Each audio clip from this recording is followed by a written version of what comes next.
Today, we talk about my wish list for sneakers. All right, so I really don't want to belabor this, so let's just get right into it. Next. Oh, Gucci. Let's switch it up to the high end, folks. Gucci. The Gucci Tennis 84s. This is a classic pair. This is what inspired the Jay-Z line of sneakers with Reebok. This is what gangbangers and everybody else wanted to rock back in the 80s. And I would love for Gucci to put the shit out. Not any of this coral snake bullshit, which is hilarious because I actually love coral snakes. I think coral snakes are the shit. But these Gucci ostentatious patterns are fucking getting on my nerves. Like, I don't have time for that shit on my sneakers. Put that shit on the graphic tees. Keep it off the fucking sneakers, okay? Michelle? Yeah, I know your name. Ugh. Yo, I love you, Michelle. You're fucking crushing it right now. Let's be real. Next, the Adidas Americana. I just love that red, white, and blue contrasting stripe pattern for an Adidas trainer. I think it's just OD. I can't wait to have it retro. Hopefully someday, ideally with minimal hype, if not any hype, and I can just cop it and happily ever after. Okay, moving on. Next. The Onitsuka Tiger Tai Chi. So obviously Onitsuka Tiger was the parent company before Asics became Asics. Now they still operate separately for some reason, at least as far as websites go and branding and whatnot. But now with that said, the Tai Chi model was the model that not only Bruce Lee wore, but what Uma Thurman wore in Kill Bill. And if everyone remembers that famous scene where Uma Thurman's walking along the platform and we see the soles of her feet showing that fuck you pattern on the outsole, I don't give a shit about getting that exact pair. I really don't care that much. Plus, I think it's kind of tacky to own that shoe. It's great for the movie, but to own it would be kind of fucking silly.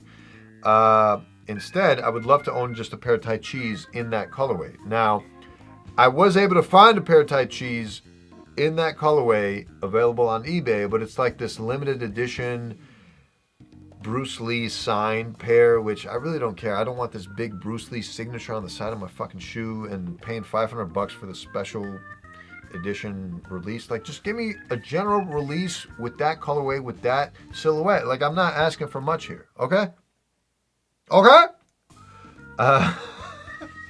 Anyway, okay. I've rambled enough about that pair. Okay, next. Adidas Kareem Abdul-Jabbar. Kareem Abdul-Jabbar, the greatest scorer in NBA history, the most unstoppable move of NBA history. It doesn't matter. I just really want the shoes. Anyway. Now, next up, the Adidas micropacer, the first shoe ever with a computer in it. Are you kidding me? This is insane. This is OD. Why wouldn't I want this? On top of the fact that it was part of the inspiration based on its silhouette to influence the Adidas Nmd, arguably the sneaker of the year of 2016. Granted, acronym probably kind of took that title, but it is what it is. But yeah, the Nmd made waves. I mean, for a sneaker that had no celebrity co-signers to just swarm the internet and swarm sneaker culture so hard says a lot about a sneaker. I can't name the last time a sneaker did that with no celebrity co-signers. I don't think we talk about that enough, now that I think about it. But regardless, we're not talking about the Nmd, we're talking about the micropacer. You gotta have it when it re-retros. I hope they come up with some kind of special packaging. Wex, I'm putting you on alert. Get that shit done, fucker. Thanks. Now, on that note, Adidas high tops, and there's a bunch of them. I can't even remember all the names. There's the Forum, there's the Attitude or the Altitude. I can't remember. I'm just gonna like put up a bunch of pictures right here of different Adidas high tops. I want all of them. They're all great. I have the top 10s, and those are fucking fantastic. Great retro vibes, still great modern appeal, but very clear that they weren't made for 2018, and I love that. So you got to bring back the other shits. Next up, this is very important actually. The New Balance 1500 Blackbeard. Okay, there was only 99 pairs of these made, I believe, and I couldn't find a pair. I was so angry I couldn't find a pair. Crooked Tongues, one of the greatest sneaker blogs, sneaker centers of our lifetimes, and with the passing of Gary Warnett, really sad time. I was able to cop a pair of New Balances that Crooked Tongues made in their inaugural debut with New Balance back in 2004 in the Flimby Made in England factory, but I would absolutely adore having one of those 99 pair of 1500 New Balance 1500 Blackbeards. Granted, there's only so many that I believe would fit me. And what makes me even more angry is the fact that I found a pair on eBay, and you know how you like find a rare pair of sneakers on eBay, but you click on it and you see, oh, it's already been sold, but would you like to look at the original listing? It's like, bitch, do I want to be teased? Do you think I enjoy being teased? But of course I clicked on it, right?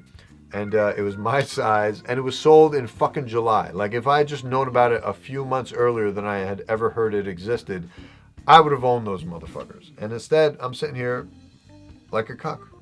So, and then, get this. So I go on to the UK's eBay site, and I search Blackbeard, hoping I can find this pair. And it pops up, available for sale, size 11. I'm so excited. I'm so excited. And I click on it, and I'm like, please, please, please, please include the box. Please include the box. And of course, I scroll down, and it doesn't include the box. And I had my heart sink so deeply. Ah! Fuck! Anyway. So yeah, I guess in the future, if someone decides that they have a pair of Blackbeards sitting in a 10.5, 11, 11.5, 12, even a 10, to be honest with you. And if you're just fucking sitting on that shit and you're not going to wear it and you're just keeping a dead stock because you're collecting like that, and then one day you need to buy a house or get married and you want to sell it, please just sell it to me. Please, please, please, please, please. I really need that.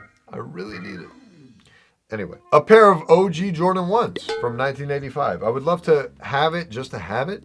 The problem is I feel like if I owned that, then I would suddenly want to own a pair of 94s, because I have a pair of 01s, I have a pair of 2013s, I have a pair of 2016 17s, but I don't own a pair of 94s or 85s. So I feel like if I keep advancing in my collecting, I'll meet people who have them available that would be willing to part with them. But I feel like at this rate, it's probably impossible to come across those things. Unless I come across it in a garage sale, which I'd be more than happy to do, but I'm not counting on it. All right. Next, on that note, the Nike Airships, the original shoe that was banned by Nike for its red and black colorway. To be honest with you, I'm not super impressed with that shoe. I wouldn't be sad if Nike ever retroed that shoe. And to my knowledge, I believe the molding and the creation of that shoe is almost impossible now because they got rid of the mold. So I'm really not too mad about it, because the whole story around the ban shit is just quirky as it is. So I'm really not sweating it. It's really not that pretty of a shoe.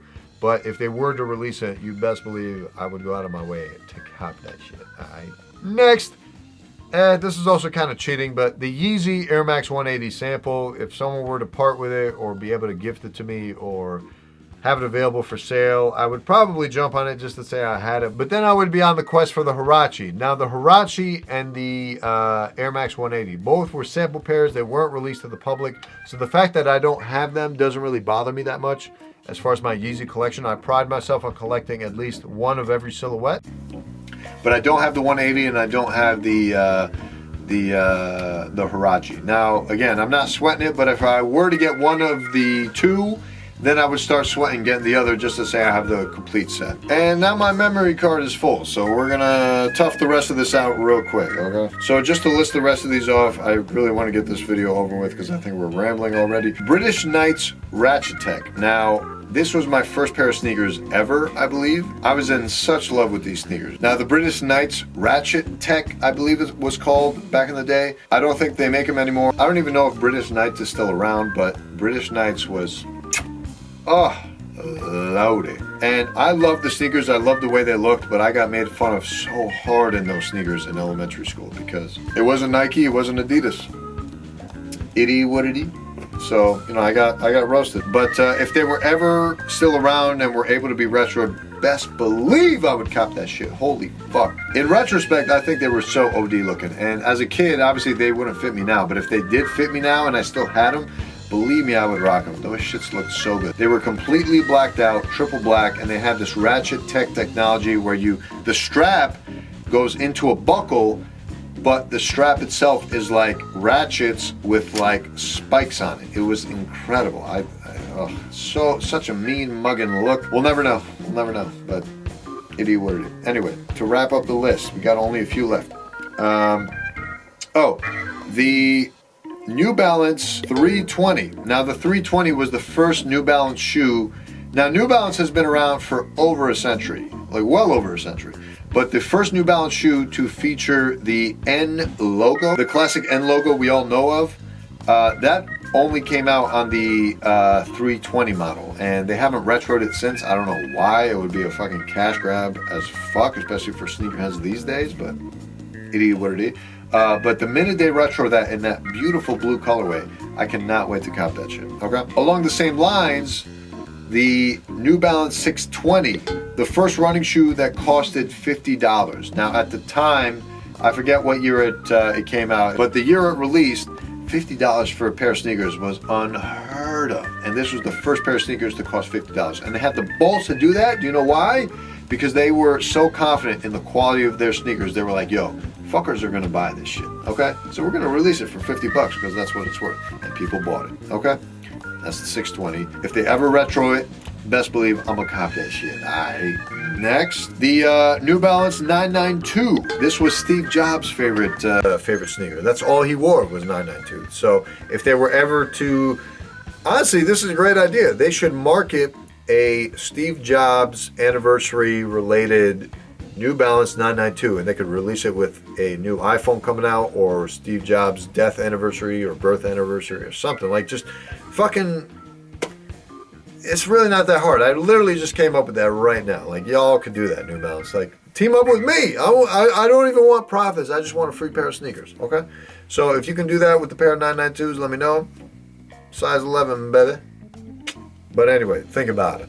Think about it. If you made it through this last part, especially with the shitty audio, I appreciate you. But with that said, more on the way. So thanks for joining, and we'll see you in the next one. We out. Peace.